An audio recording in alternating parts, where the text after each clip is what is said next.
اللہ کے فضل و کرم سے نبی پاک صلی اللہ علیہ وآلہ وسلم کی سیرت سے آج ہم نے جو ہے چوتھا لیکچر جو ہے ڈیلیور کرنا ہے آپ لوگوں کو۔ آپ صلی اللہ علیہ وسلم کی سیرت کا جو چیپٹر ہم نے شروع کیا، جس کا آغاز کیا، یہ چیپٹر جو ہے آپ صلی اللہ علیہ وآلہ وسلم بحیثیت ملہم کیسے تھے۔ میں تھوڑی سی روز وضاحت کرتا ہوں، آج پھر کر دوں۔ ملہم ایسی پرسنالٹی کو کہا جاتا ہے،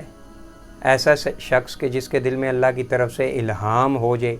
اللہ کی طرف سے کوئی اللہ خبر ڈال دیں اس کے دل میں، غیب کی خبر کہہ سکتے ہیں، دل میں بات ڈال سکتے ہیں، خواب میں بھی ڈال سکتے ہیں۔ اب نبی علیہ السلام بحیثیت ملہم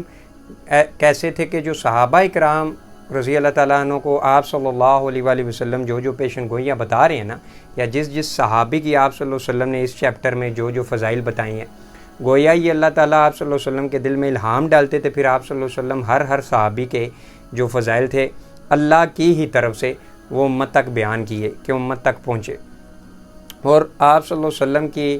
صداقت کا، آپ صلی اللہ علیہ وسلم کی نبوت کی یہ بھی دلیل ہے کہ آپ صلی اللہ علیہ وسلم نے بحیثیت ملہم جو صحابہ کے بارے میں جو چیزیں ہم تک پہنچائیں، وہ آپ صلی اللہ علیہ وسلم کے وصال کے بعد وہ ساری چیزیں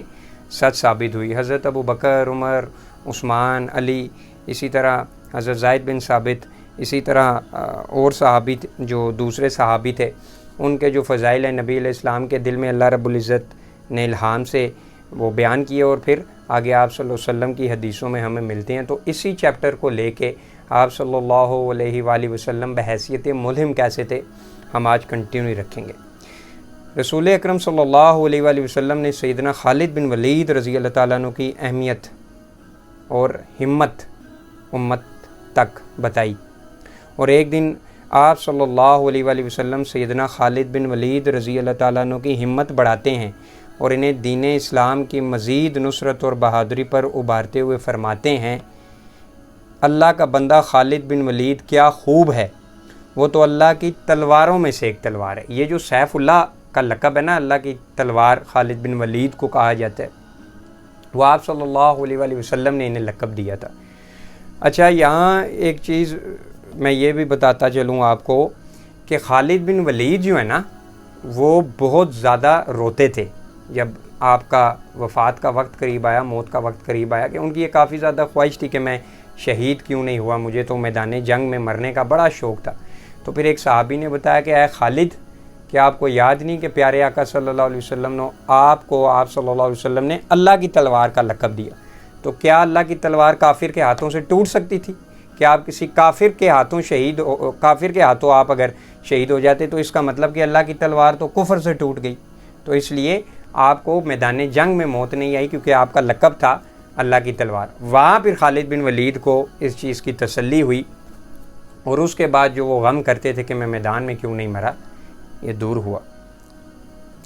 حق کی نصرت میں سیدنا خالد بن ولید رضی اللہ تعالیٰ عنہ کی شجاعت، بہادری، ایمانی اور اسلامی جرت ہے، جو انہوں نے رسول اکرم صلی اللہ علیہ وآلہ وسلم کی شجاعت کے ایک معمولی حصے سے اخذ کی۔ اب یہ جو خالد بن ولید رضی اللہ تعالیٰ عنہ کی اچھا، یہ وہ صحابی ہیں ماما جی کے جو اسلام لانے سے پہلے نا، جو مسلمانوں کے ساتھ غزوات ہوئیں، یہ تب بھی نہیں آ رہے۔ اسلام لانے سے پہلے جب مسلمانوں کے خلاف یہ لڑے، یہ تب بھی نہیں آ رہے، اتنے زبردست جنگجو تھے۔ اب اس میں مزید جو نکھار آیا ہے ایمان لانے کے بعد، یا مزید جو شجاعت، یا مزید آپ کہہ لیں کہ بہادری، یا مزید جو ان کی فائٹنگ سکلز ہیں، وہ آپ صلی اللہ علیہ وآلہ وسلم کی برکت کی ہی وجہ سے اللہ رب العزت نے ان میں یہ چیزیں ڈالی ہیں۔ اس کا سیر ابھی آپ کے اور میرے محبوب کل جہاں نبی علیہ السلام صلی اللہ علیہ وآلہ وسلم کو ہی جاتا ہے۔ رسول اکرم صلی اللہ علیہ وآلہ وسلم اپنے تمام صحابہ اکرام رضی اللہ تعالیٰ عنہ کے خوب دیدہ صلاحیتوں کو اجاگر کرتے اور ہر شخص کی صلاحیت کے مطابق اس کی حوصلہ افزائی فرماتے۔ یہ وہ چیز ہے سیرت میں جو میں روز آپ کو کہہ رہا ہوں، اور آج کل میں یہ بہت زیادہ فقدان پایا جا رہا ہے، یہ کمی پائی جا رہی ہے استادوں میں اور سوشل میڈیا کے ان سپیکرز میں بھی جو وائرل ہو رہے ہیں دین کے نام پہ، کہ اگریشن بہت ہے۔ اگر ان کے انڈر کوئی کام کرنے والے یا ان کے نیچے جو کام کر رہے ہیں ان سے کوئی غلطی ہو جائے، کوئی چھوٹی موٹی، تو وہ اس کو اتنا رگڑا دیں گے کہ وہ مینٹلی طور پہ اتنا ڈسٹرب ہوگا، اس کی ساری خود اعتمادی، اس کا کانفیڈنس لیول زمین پہ آ جاتا ہے۔ جبکہ نبی علیہ السلام کیا کر رہے ہیں جی اپنے صحابہ کے ساتھ، کہ ہر صحابی کی الگ الگ فیلڈ میں ہر صحابی ماہر تھے۔ تو نبی علیہ السلام ان کو اپریشیٹ کرتے تھے تاکہ وہ صحابہ مزید بہتر سے بہتر عمل کرنے کی خواہش ان میں جو ہے وہ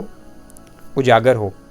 اچھا جی، اب پھر میرے ایک فیورٹ صحابی کے بارے میں نبی علیہ السلام نے پیشن گوئی کی اور ان کے دل میں بھی الہام ہوا آپ صلی اللہ علیہ وسلم کے۔ سیدنا حسان بن ثابت انصاری صحابی ہیں جی۔ سیدنا حسان بن ثابت رضی اللہ تعالیٰ عنہ نبی کریم صلی اللہ علیہ وسلم کے پاس آتے ہیں۔ یہ بہت بڑے شاعر تھے۔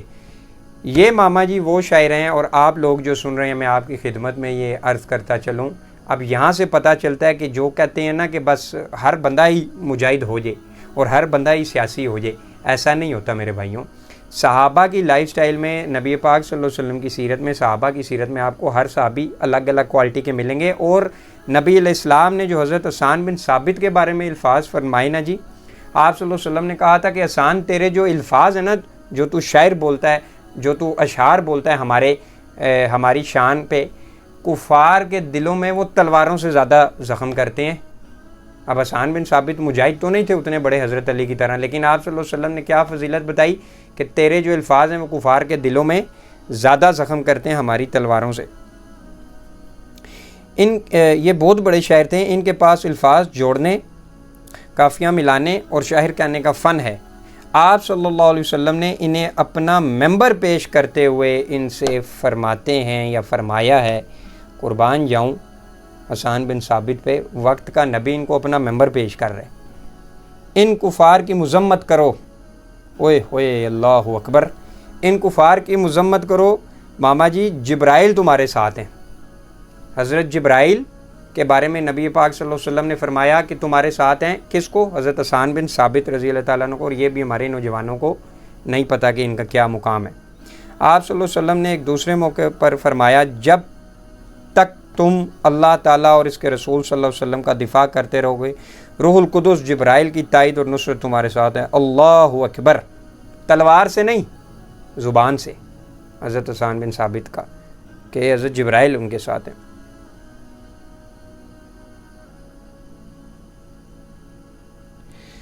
اچھا جی، پیارے آقا صلی اللہ علیہ وآلہ وسلم کی حوصلہ افزائی میں سیدنا حسان رضی اللہ تعالیٰ عنہ شاعر کہنا شروع کرتے ہیں، مختلف الفاظ کہنا شروع کرتے ہیں آپ صلی اللہ علیہ وسلم کی حوصلہ افزائی میں ہی، اور اپنے عمدہ اور بلاغت پر مبنی اشعار کے ساتھ دین کا دفاع کرتے ہیں۔ اگر آپ شاعر رسول سیدنا حسان بن ثابت رضی اللہ تعالیٰ عنہ کو کوئی ایوارڈ دینا چاہیں